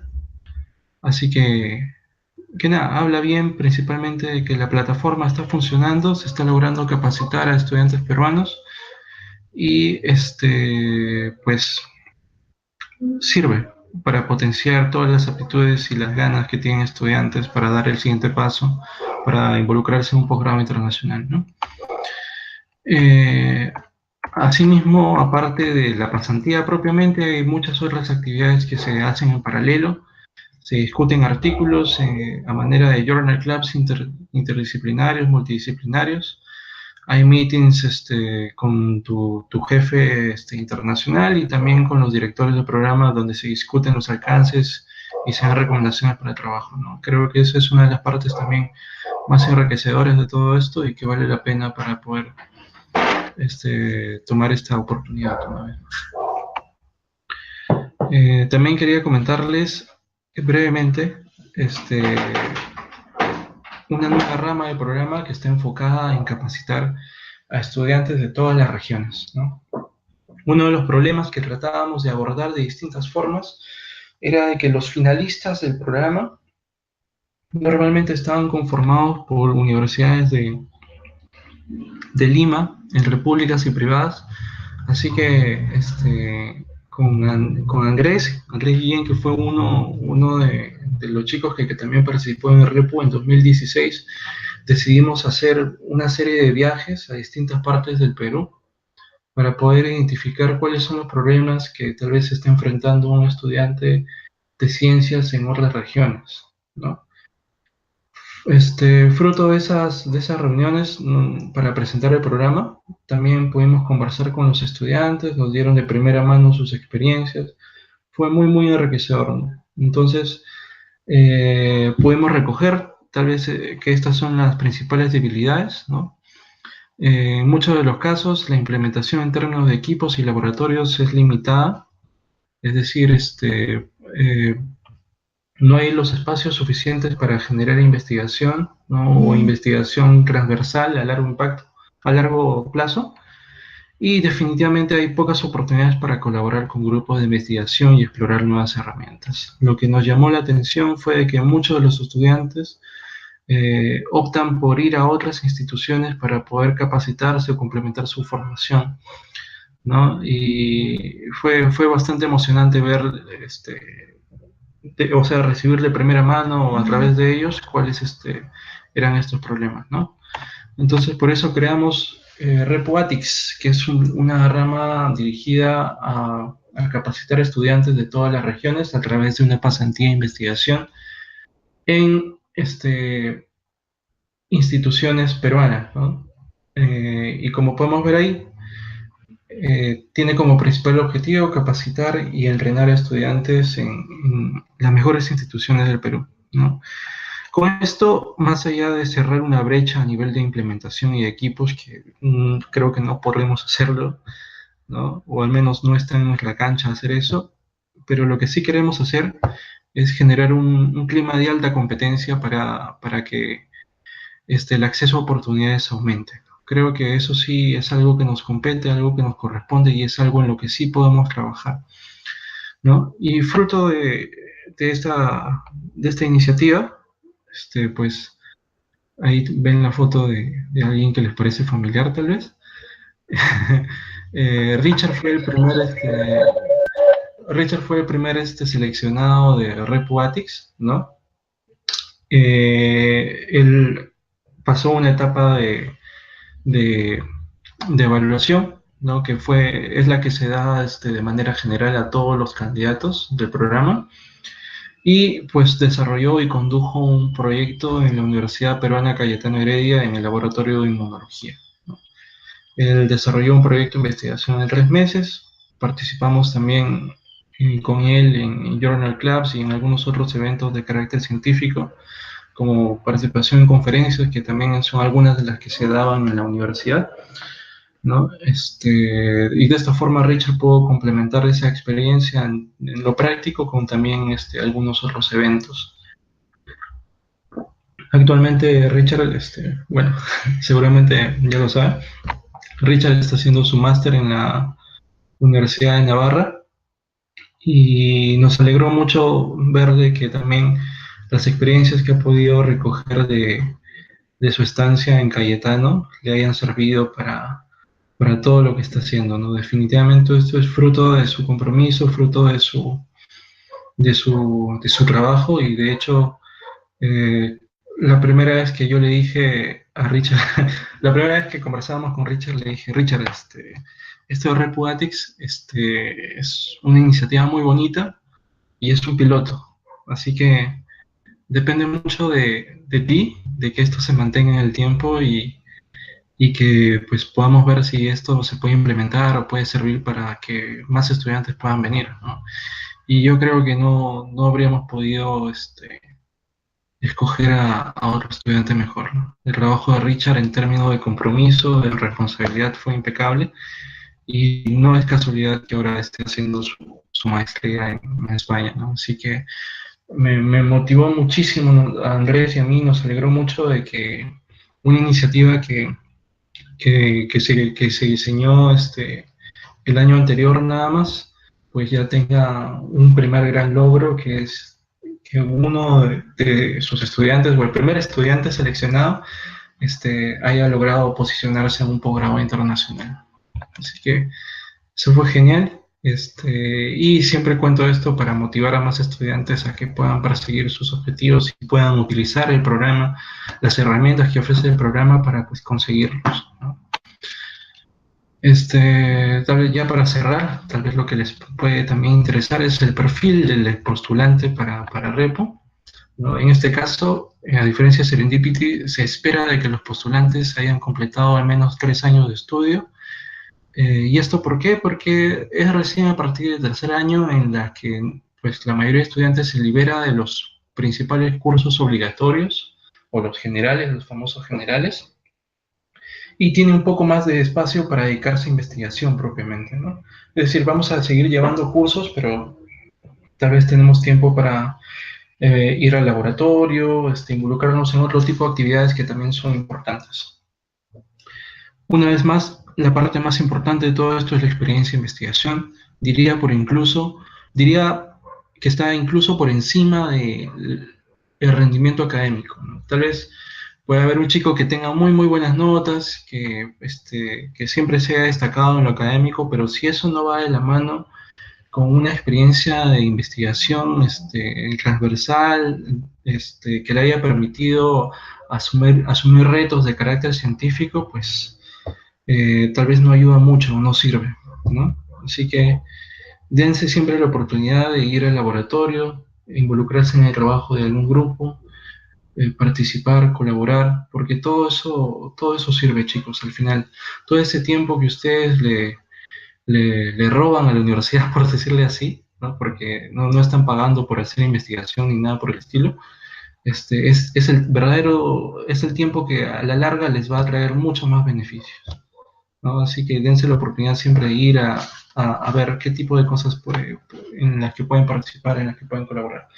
Dado de que también los participantes van a universidades donde se habla inglés, pues se espera también un buen manejo oral y escrito del inglés. Y como al igual que Serendipity, se espera que tengan un interés en realizar una maestría y doctorado, además de un compromiso con el desarrollo de la ciencia en el Perú, ¿no?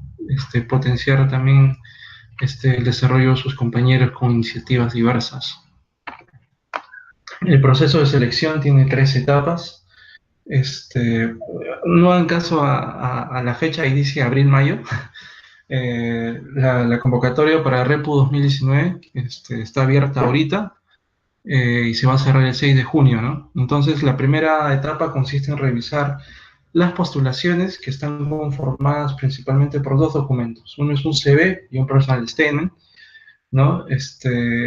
Una vez que se hace la primera revisión, se pasa a una segunda etapa donde se da una base de preguntas en la que los estudiantes comparten un poco la óptica de su profesión y cómo identifican los problemas en los los problemas que enfrenta la ciencia peruana principalmente, ¿no? Este no es un cuestionario de conocimientos. Todas las preguntas son correctas, por decirlo así, porque obedecen a la percepción de cada uno, ¿no? Así que nos sirve también un poco para conocerlos un poco más fuera de su CV y de su personal statement, ¿no? Que también tal vez tiene un proceso estrictamente académico, un propósito estrictamente académico. Y finalmente, la tercera etapa es una entrevista, que más que una entrevista es una conversación que se da por videoconferencia, donde pues los directores del programa, que son estudiantes peruanos de doctorado, ¿no? Pues pueden conversar un poco más con ustedes. Tal vez hay alguna información que se haya escapado de su CV, de su personal statement que quieran compartir. Ese es el momento para hacerlo, ¿no? Es una oportunidad para conocerlos un poco mejor. Finalmente, después de esas etapas, pues se da la selección de los participantes, que normalmente se da a conocer, bueno, este año se va a dar a conocer a partir de julio-agosto, ¿no? Así que tengan en cuenta más o menos ese flujograma, que son las etapas para postular, pero yo creo que todos deben presentar su postulación para que sean evaluados en la primera etapa al menos, ¿no? Después lo demás ya no está en sus manos, ¿no? Pero no dejen de postular, es una oportunidad que verdaderamente lo vale. En cuanto a cómo aplicar, les había dicho que la postulación es gratuita, es un formulario online que lo pueden hacer desde cualquier lugar donde tengan internet y consiste en adjuntar información personal básica y adjuntar dos documentos principales. Uno es un CV en inglés y en español. El CV no tiene que estar documentado, no tienen que agregar pues, su certificado, su diploma, ni nada por el estilo, simplemente organizar de manera bien clara, concisa, toda su experiencia para que pues, podamos filtrar rápidamente las aptitudes de los candidatos. Y un personal en inglés que es lo más parecido a una carta de motivación en la que deben exponer en función a sus experiencias previas por qué deberían ser seleccionados por el programa. Estos documentos se suben al formulario en línea, como les digo, es algo que está totalmente abierto a cualquier persona, postular es gratuito y creo que todos deben hacerlo mientras son estudiantes. Es una experiencia que definitivamente creo que te cambia la vida. Ver y poder sentir la investigación a otro nivel es muy importante y nos va a servir para todo lo que querramos hacer después. Bueno, en mi caso yo trabajé en un laboratorio en la Universidad de Vanderbilt con un modelo experimental que probablemente algunos de ustedes han escuchado, que es este nemátodo que se llama C. elegans, que a pesar de ser un gusanito transparente, tiene la característica de que tiene un sistema nervioso complejo igual que el nuestro. Así que pues se pueden hacer o plantear hipótesis en cuanto a aprendizaje o en base a procesos cognitivos, en base también a fisiología del sistema nervioso central. Y fue bastante enriquecedor, ¿no? Trabajar con herramientas basadas en fluorescencia, basadas en ingeniería genética, que también me sirvieron para todos los propósitos que vinieron a continuación, ¿no? Así que chicos, esto es lo que yo he querido compartir con ustedes sobre Repo. Así que si tienen alguna pregunta, estoy feliz de poder contestarlas y discutirlas con ustedes. ¿Tienen alguna pregunta? ¿Qué tal qué? No, publicidad que me has hecho. Claro, todo es marketing, todo es marketing. A ver, chicos, ¿alguien tiene alguna duda sobre Repo? ¿Alguna pregunta? ¿Algo que no le quedó claro? Hola. Está Leonardo. Leonardo. Ya, genial. Leonardo tiene una pregunta.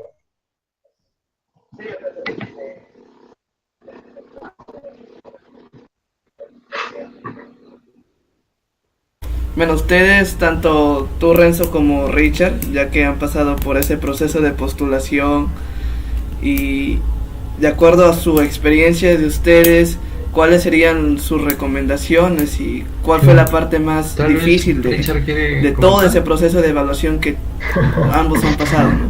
Oh, bueno, en lo mío, bueno, cuando yo terminé la universidad, eh, lo que yo me quería dedicar solamente era a hacer citogenética y me olvidé de todo. Y ya pues cerrándole las puertas a todas las técnicas que puedan existir, biología molecular, informática, otras cosas. Pero luego fui dándome cuenta de que todo va de la mano. Siempre se va a necesitar de algo más. Y entonces hay que ser abiertos para aprender todo lo que se pueda aprender. Todo lo que sea posible.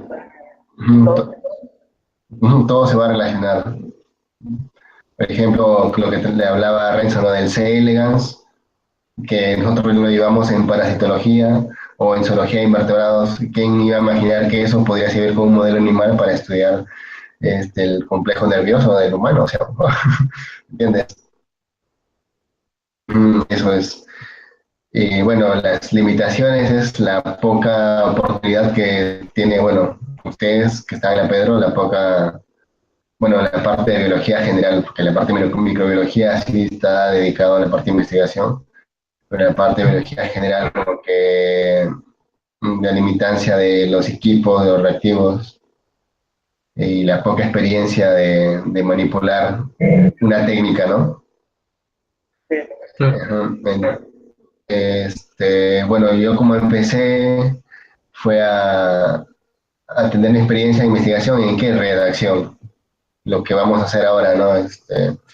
Me empecé a redactar reporte de casos, hacer un par de pósters, y cuando llegué a Repuatics empecé a vivir una investigación ya no en recolectar datos, sino yo mismo hacer el experimento de esos experimentos, recolectar los datos y estos datos para qué me sirven.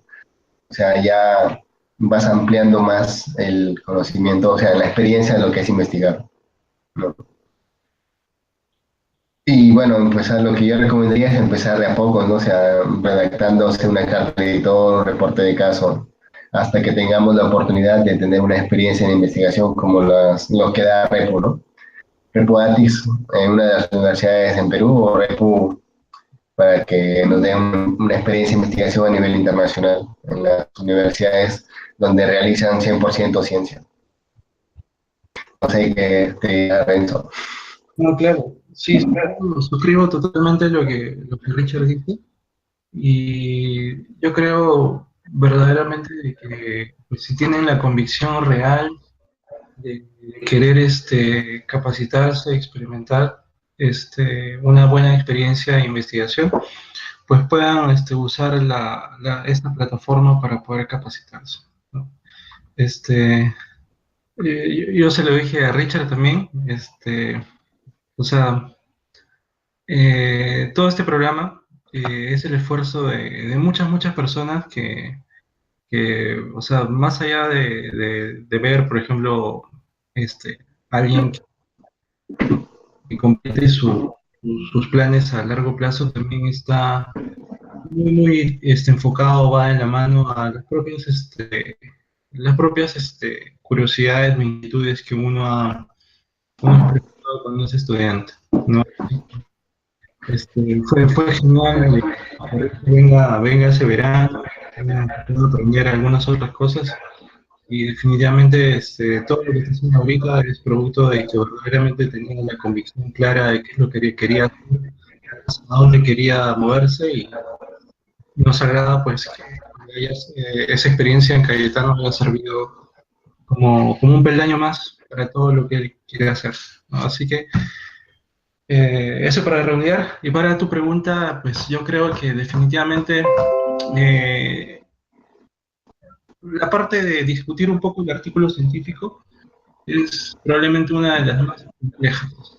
Y eso pasa porque Sí, todos eso. los, todos los estudiantes creemos de que ya pues hemos terminado el pregrado y hemos leído todos los papers que se podían leer y que ya sabemos todo, pues, y que si nos ponen un artículo enfrente, pues lo podemos sobreestimar, o perdón, lo podemos minimizar. Pero tenemos que leer, chicos, tenemos que involucrarnos no solamente en lo que es información, sino también en reconocer el diseño de un artículo, ¿no? Si tienen la oportunidad de explorarlo en términos de redacción, hagan lo propio.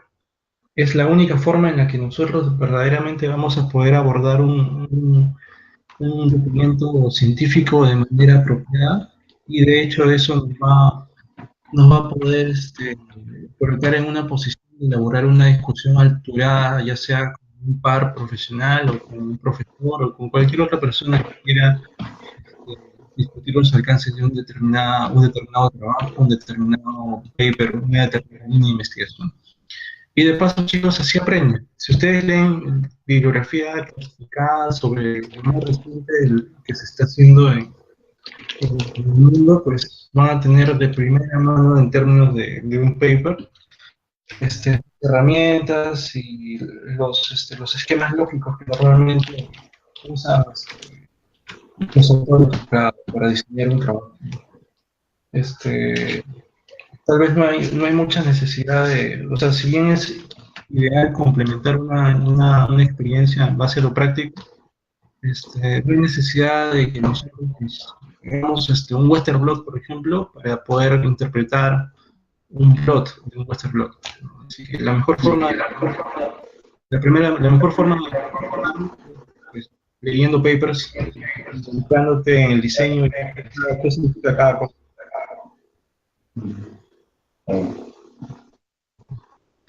No sé si tienen otra pregunta.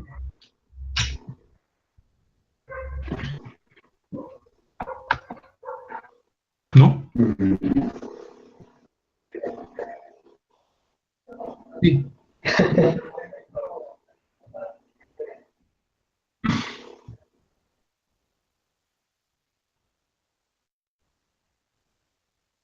Creo que es el caso de bastantes estudiantes que nos falta algo clave, que es experiencia en investigación. Entonces, que de repente ustedes están más informados acerca de dónde podríamos complementar esa parte que más nos falta.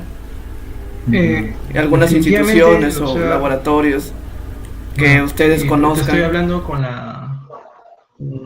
la seguridad Creo que de acuerdo al interés de la línea que quiera seguir cada uno.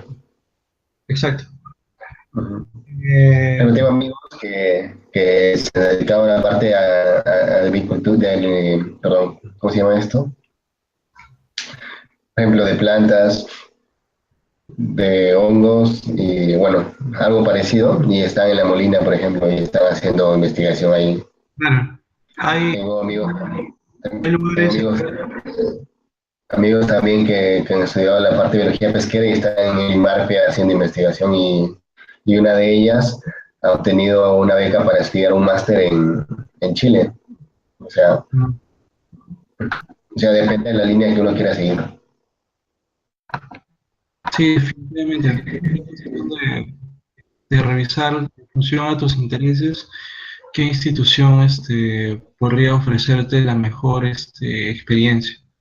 Y de verdad, chicos, o sea, si es a través de un programa como este, genial, pero es cuestión de ir, o sea, escribir, tal vez escribir, tocar puertas, porque de eso se trata todo esto, es de generarse oportunidades ustedes mismos. No cuesta nada, pues enviarle un mail al jefe de laboratorio de algún laboratorio que les interese. Y decirle, profesor, ¿puedo rotar con usted en su laboratorio el próximo verano, en las próximas vacaciones? Tengo estas experiencias adquiridas o me gusta hacer este tipo de cosas. Y crean que los jefes de laboratorio hoy en día, o al menos los mejores jefes de laboratorio, les interesa más el entusiasmo y el compromiso por el trabajo que ustedes tengan por encima de sus notas, por encima de qué experiencia tienen, por encima de qué universidad vienen.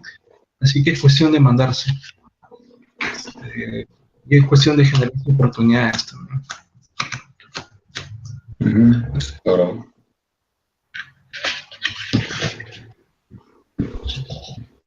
Por ejemplo, mi experiencia, cuando terminé la universidad, yo estaba 100% seguro que quería ser citogenética, entonces busqué, bueno, antes de eso tuve una experiencia previa ¿cómo se llama esto? En la maternidad de Lima, y ya pues, ya aprendí a reconocer los cromosomas, lo fundamental, pues. Y luego buscarle la utilidad, una de ellas fue que estas alteraciones cromosómicas se relacionaban con un tipo de cáncer. Entonces me interesó eso y entonces empecé a buscar dónde puedo adquirir una experiencia en ello. Y entonces fue cuando yo apliqué a prácticas en el INEM y pues fui aceptado y estuve practicando ahí como 3 meses. Y luego ya pues me quedé ahí haciendo la tesis, participaba en congresos, con reporte de casos, con pósters, y así pues hasta que me quedé trabajando ahí. Y ya luego, cuando ya me decidí por adquirir una experiencia de investigación fue donde apliqué ahí a Repo Atix y ya donde fue totalmente diferente. Se sacaron de mi mundo porque fui a un laboratorio de inmunología donde yo no sabía mucho de inmunología. Empecé, mi primera semana fue sentado en el ordenador leyendo papers sobre qué son los CDs, no sabían qué eran los CDs y así. Las células mesenquimales tampoco no sabían qué eran las células mesenquimales y así. Y poco a poco fui aprendiendo a hacer cultivos de células mesenquimales, para qué servían. Y el objetivo que me dieron era hacer la evaluación citogenética de estas células. Aunque era evaluación citogenética de lo que yo supuestamente sabía, pero era distinto por la morfología y del tipo celular que eran las mesenquimales. Claro. Y entonces, o sea, aplicas citogenética, pero te cambian el formato y no te golpeas y necesitas de otras herramientas o técnicas. Ya, pues y eso fue lo bonito, ¿no? Ceder y buscar otros temas más. Y eso amplió mi panorama en la parte de lo que es investigación. Y ya el resto ya lo saben. Ujú. Genial.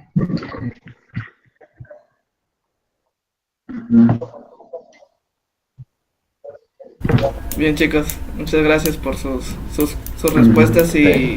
Renzo, muchas gracias Ya, por pues, nada más queda aplicar en y verdad las buenas aplicarlo exposiciones lo que has que dado. Renzo ha expuesto al pie de la letra, todo.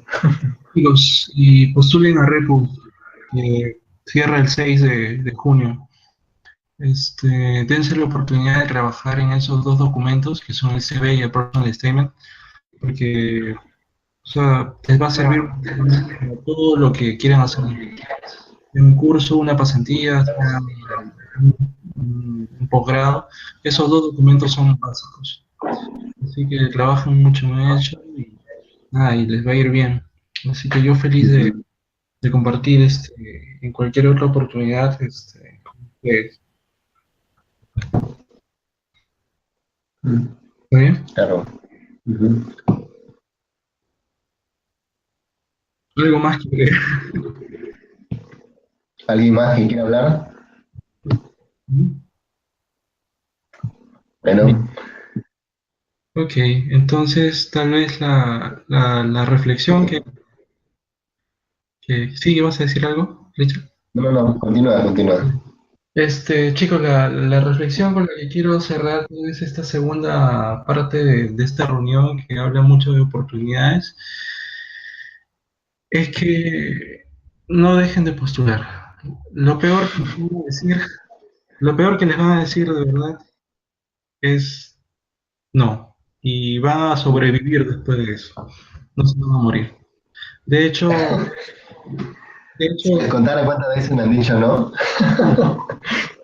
y si les contara también a las cosas que he postulado y las veces que me han dicho que no, no nos alcanza el tiempo, pero verdaderamente esas veces que te dicen que no son las que te sirven para poder hacerte autocrítica, poder reinventarte y ponerte a trabajar en lo que necesitas para poder alcanzar lo que tú quieres. Así que el secreto está en intentar. Así que no dejen de Claro. esta oportunidad y cualquier otra que tengan y cuenten con este círculo bonito de redacción científica en el que están para que puedan alcanzarlo. Cuenten también con Serendipity y cuenten con Repu, pero pesa mucho, pasa más, todo pasa por el hecho de que ustedes lo intenten. Así que anímense, chicos, ¿verdad? Ok, entonces. Sí, por Richard, ya quiero dormir. Sí, son las 3:15. Sí, bueno, si no hay algún otro comentario, damos por terminada la sesión. Y Leo, no te olvides de compartir el video y ya pues, y Gracias, chicos. a todos, Ok. a todos, sí, sí, sí. Muchas Pues gracias. nada, Renzo, agradecerte por tu tiempo. Es la segunda vez que nos apoyas y bueno, para el tercer grupo esperamos una tercera vez. De todos los que hagan falta. El proyecto cuenta conmigo, cuenta con todos los recursos que podamos compartir para su grupo. ¿No? Me parece genial. Ujú. Ok, ok. Listo, pues, sin más, ya culminó la sesión. Sí, pues, ok. Pues chicos, nos estamos viendo por el mail, les estaré confirmando la próxima reunión y también quién será el próximo invitado. Ok, Bien. Ok. ok, listo. Gracias, Ok. chicos. Vale, Renzo, gracias, cuídate, chao. Descansa. Genial, chicos. Chao, Gracias. bye, Hasta chao, luego a chao. todos.